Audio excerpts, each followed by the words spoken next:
দেখো interrogative sentence কাকে বলে তুমি বুঝে যাও, লিখবো এখন। ইন্টারোগেটিভ সেন্টেন্স কাকে বলে, সর্বপ্রথম এটা প্রশ্ন। তো ইন্টারোগেটিভ সেন্টেন্স কাকে বলে বলো দেখি। যে সেন্টেন্সে কোনো কিছু প্রশ্ন করা বোঝায় তাকে কি বলা হয়? Interrogative sentence. এই কারণে একে বলা হয় প্রশ্নবোধক বাক্য।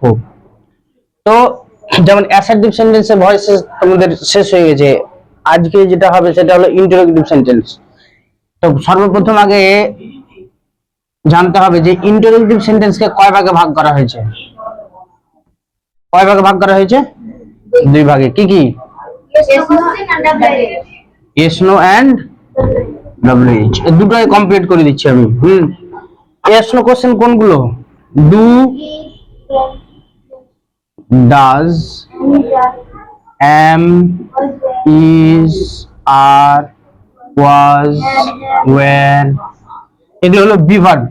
হ্যাঁ, তারপরে have verb, have, has, had, এগুলো হলো হ্যাভ ভার্ব। তারপরে modal verb, shall, will,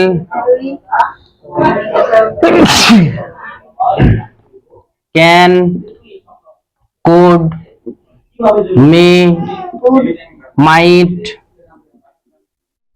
would, should, must, etc দিলাম। ঠিক আছে, এগুলো হলো ইয়েস নো কোশ্চেন। বুঝতে পেরেছো? এবার ইয়েস নো কোশ্চেনের মধ্যে হলো কি doing verb, be verb, have verb, modal verb. বুঝতে পেরেছো? আর ডব্লিউএইচ কোশ্চেন কোনগুলো? যে সমস্ত ওয়ার্ড গুলো ডব্লিউএইচ দিয়ে শুরু হয়েছে। কি কি হতে পারে? What, why, where, which, whom, who, when, etc। আরেকটা থাকলো, এটা লিখে দিই ইম্পর্টেন্ট, হাউ। ঠিক আছে, তাহলে এখান থেকে বোঝা গেল কি যে এই সমস্ত সেন্টেন্স গুলো যদি বাক্যের প্রথমে থাকে তাহলে ইন্টারোগেটিভ সেন্টেন্স হয়। বুঝতে পারোনি? তাহলে কি করে একটা সেন্টেন্সকে ইন্টারোগেটিভে নিয়ে আসবো? একটা এক্সাম্পল যদি আমি এখানে লিখি যে আই অ্যাম আ স্টুডেন্ট, লিখলাম, তাহলে এটা কি অ্যাসার্টিভ সেন্টেন্স। এটা ইন্টারোগেটিভ করতে গেলে আমাকে কি করতে হবে? আমাদের অক্সিলারি ভার্বটা যেটা আছে সেটা প্রথমে নিয়ে আসতে হবে। অ্যাম আই আ স্টুডেন্ট, তাহলে এটা হয়ে গেল কোশ্চেন। বুঝতে পেরেছো?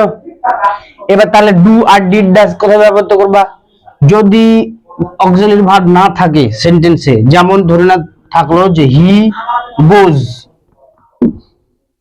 হি গোজ, তাহলে কি do he go, does does does he go, তাহলে এটা কোশ্চেন হয়ে গেল।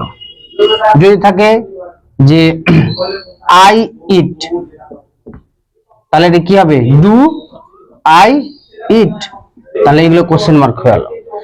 Be verb, modal verb, doing verb, have verb, এই সমস্ত ওয়ার্ড গুলো যদি বাক্যের প্রথমে থাকে তাহলে সেটা কোশ্চেন মার্ক হয়।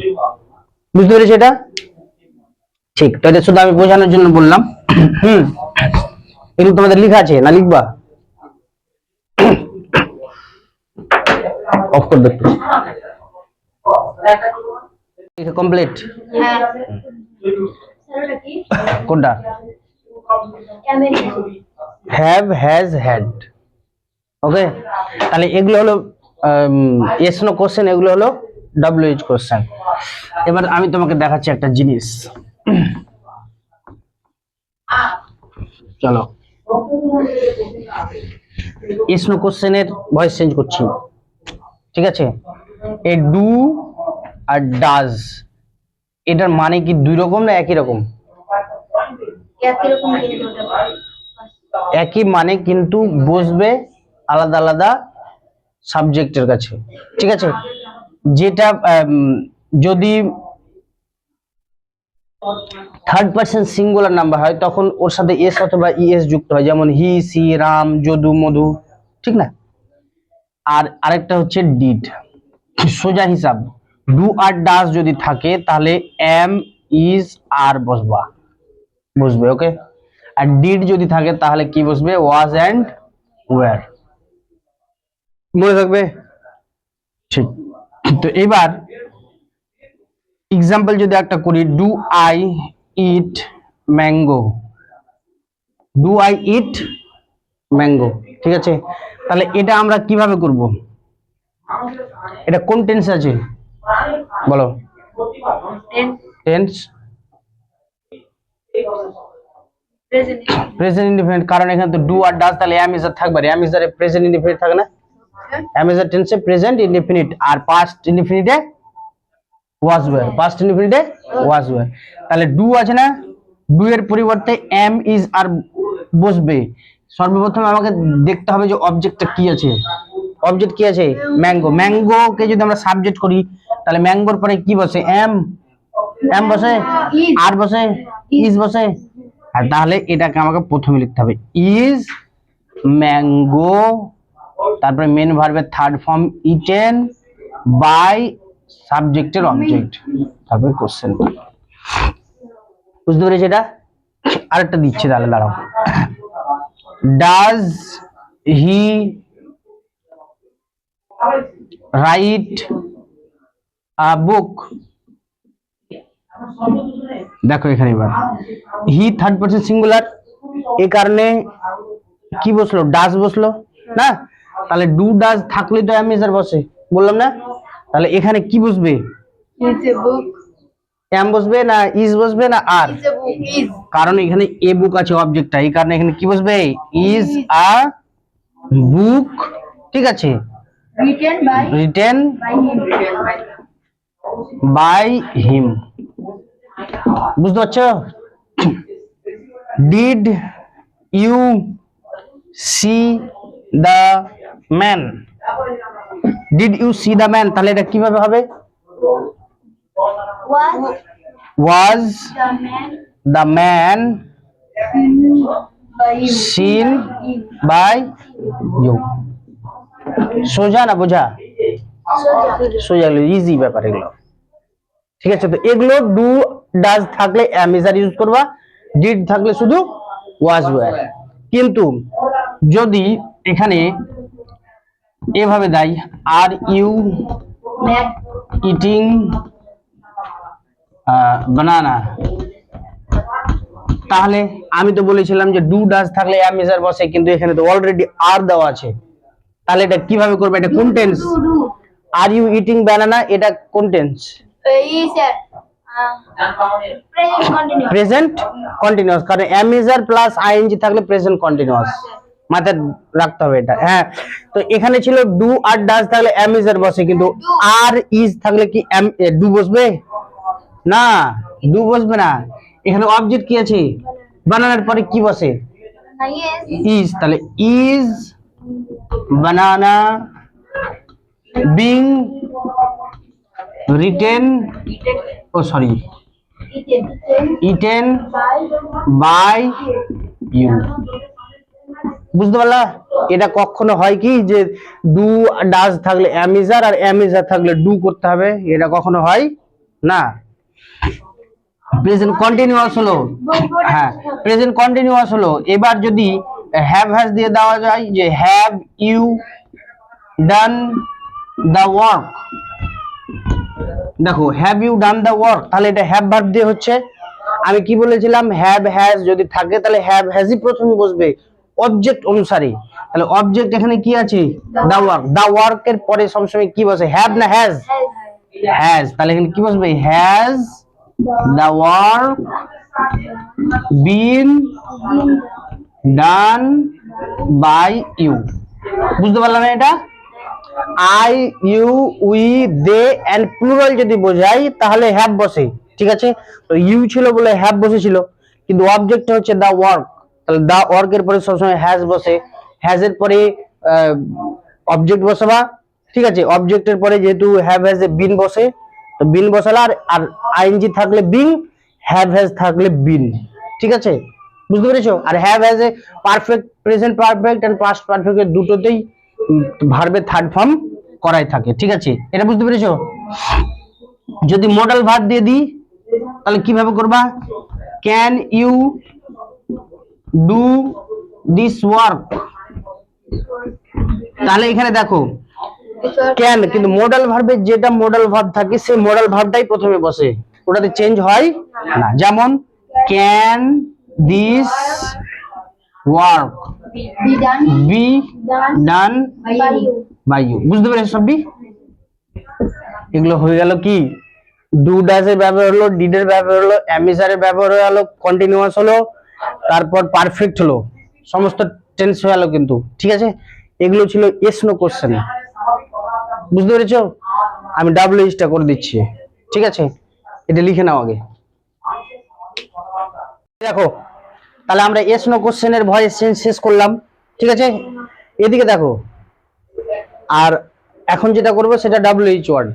ইয়েস নো কোশ্চেনে কি একটা কি ছিল ঝামেলা, যে এম ইজ আর যদি থাকে, মানে এম যদি থাকে তাহলে এমই বসাতে পাবো না, অবজেক্ট দেখে আমাকে বসাতে হবে, তাই না? ডু যদি থাকে তো শুধু আমাকে ইজি সবগুলোতে বসাতে হবে, ওইরকম কোনো মানে নেই। আগে আমাকে কি বসাতে হবে? বিভাগ গুলো, অবজেক্ট দেখে বিভাগ গুলো বসাতে হবে, ঠিক না? কিন্তু ডাব্লিউএইচ ওয়ার্ডে কি হয় তোমাদের সুবিধা, ডাব্লিউএইচ ওয়ার্ডটাই প্রথমে বসে যায়। কথা বুঝছো?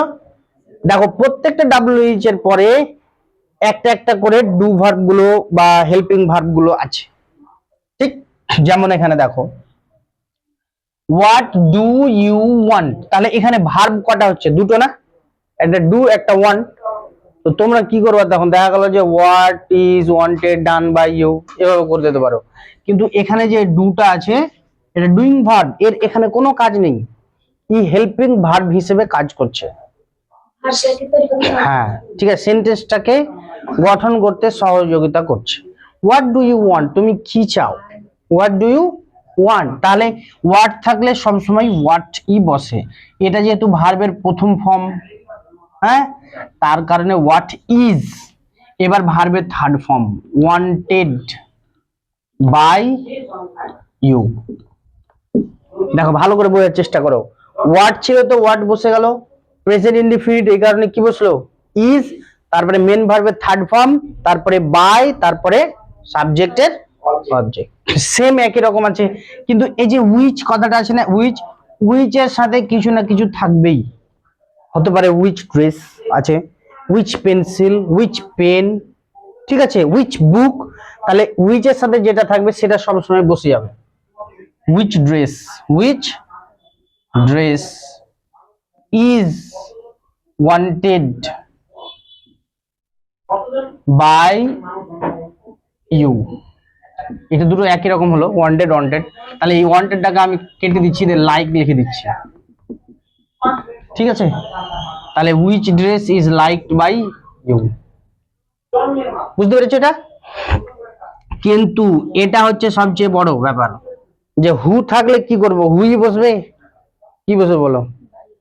হু যদি থাকে তাহলে কি বসবে? বাই হুম। হু থাকলে কি বসবে? বাই হুম। এটা ভালো করে বুঝো, বাই হুম। এটা রট, রাইট হলো ভার্বের প্রথম ফর্ম, রট হলো সেকেন্ড ফর্ম, আর সেকেন্ড ফর্ম থাকলে কি বসে? Past indefinite. পাস্ট ইনডিফিনাইটে কি হয়? ওয়াজ ওয়্যার বসে। তাহলে by whom was Gitanjali written. By বসবে না, আর কারণ হু থাকলে তো বাই হুম বসিয়ে দিয়েছো, তুমি বাই তো আগে বসিয়ে দিয়েছো। ভালো করে এটা দেখো, হু যদি থাকে সবসময় আগে কি বসবে? বাই হুম, তারপরে অক্সিলারি ভার্ব, তারপরে অবজেক্টটা, তারপরে মেন ভার্বের থার্ড ফর্ম। মেন ভার্বের থার্ড ফর্মে পরে তো বাই বসতো না, কিন্তু বাই তো আমরা প্রথমে বসিয়ে দিয়েছি। চলো এটা এবার হাউ দিয়েছি। How did you get it? How থাকলে কি করতে হয়? হাউ ওয়াজ ইট, ইজ কেন? এটা তো ভার্বের সেকেন্ড ফর্ম ডিড। তাহলে হাউ ওয়াজ ইট গট অথবা গটেন দুটোই হয়, ওকে? Gotten by you. বুঝতে পেরেছো? তো ডাব্লিউ ওয়ার্ড গুলো এইভাবে করতে হবে। একটা বুঝে নিলে তো সবগুলো হয়ে গেল। তাহলে আমি দুটা তিনটা দিচ্ছি হোম টাস্ক। আবার বুঝাবো?